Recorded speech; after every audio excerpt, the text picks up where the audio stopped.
Vamos apresentar o trabalho sobre farmácia caseira, elaborado para a disciplina de introdução aos medicamentos, sendo ministrado pelos professores Marinir e Eloy.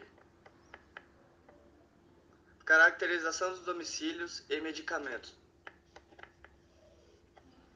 A pesquisa foi feita em 5 domicílios, sendo que ao todo continha 12 moradores, 5 pessoas acima de 50 anos, 5 pessoas entre 50 e 18 anos e uma abaixo de 18 anos.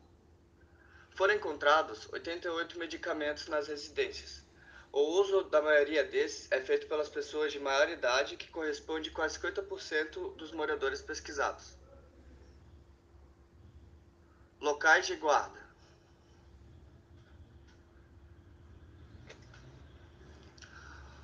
Nos locais de guarda, vimos que 46% são guardados no quarto, 36% na cozinha, 9% no banheiro e 9% em outros, sendo que no quarto é o lugar mais indicado, pois não tem calor e é arejado.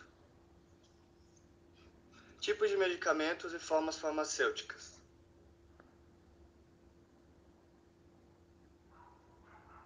Na pesquisa, vimos que temos 62,5% de referência, 26,14% são similares e 10,23% são genéricos e 1,13% são fitoterápicos. E nas formas farmacêuticas, vimos que 40,9% são comprimidos, 6,82% é solução oral, 11,36% são soluções tópicas e 7,96% são comprimidos revestidos. Medicamentos em uso e fora de uso. Dos 88 medicamentos verificados na época da pesquisa, constatou-se que 36% estavam em uso e 64% estavam fora de uso, formando o estoque no qual chamamos de farmácia caseira. Medicamentos dentro e fora do prazo de validade. Considerando todos os medicamentos encontrados, 17% estavam vencidos e 83% estavam dentro do prazo de validade. Deste total de medicamentos vencidos, 13% estavam em uso e 87% estavam fora de uso. Vários fatores como a frequência de uso, a facilidade de aquisição, a publicidade sem restrições tornaram banal a utilização de medicamentos como se não houvessem riscos. Isso onera o orçamento familiar, contribuindo e até mesmo incentivando a manutenção de um estoque domiciliar de medicamentos, a farmácia caseira. Vale lembrar que no ano de 2016, o varejo farmacêutico lucrou só no Brasil cerca de 85 bilhões de reais. Quanto à classificação terapêutica, vimos que 20% eram analgésicos, 14% antifúngicos, 13% antibióticos, 13% inibidores da bomba de prótons e 40% eram de outras classificações. Forma farmacêutica dos medicamentos vencidos. Quanto à forma farmacêutica dos medicamentos vencidos, constatamos que 20% eram comprimidos, 13% soluções tópicas, 13% colírios, 20% pomadas, 34% eram outras formas. Em relação aos medicamentos com prescrição médica, verificou-se que 40,9% possuem prescrição feita pelo médico, totalizando 36 medicamentos.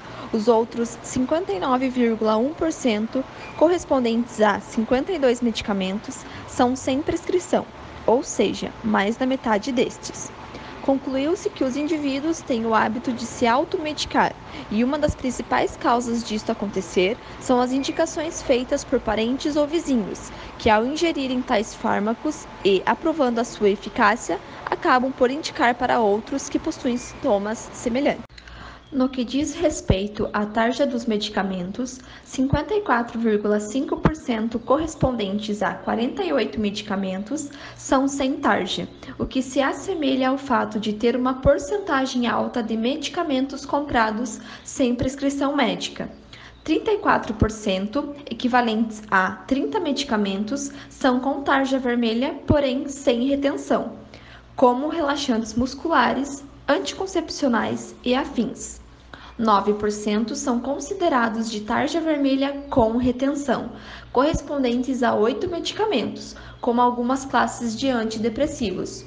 E os outros 2,27% restantes são os medicamentos de tarja preta, que necessitam de retenção na receita, sendo esta de controle especial. Agora falaremos sobre as vias de administração.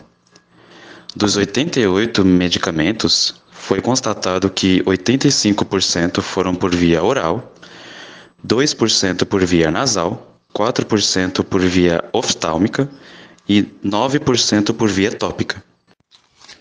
A falta do conhecimento sobre o tratamento pelo paciente compromete a obtenção de resultados e a melhoria do quadro clínico, e também pode fazer graves riscos à saúde. Na dispensação, o farmacêutico deve certificar-se que mencionou todas as informações necessárias e também que o usuário do medicamento as entendeu.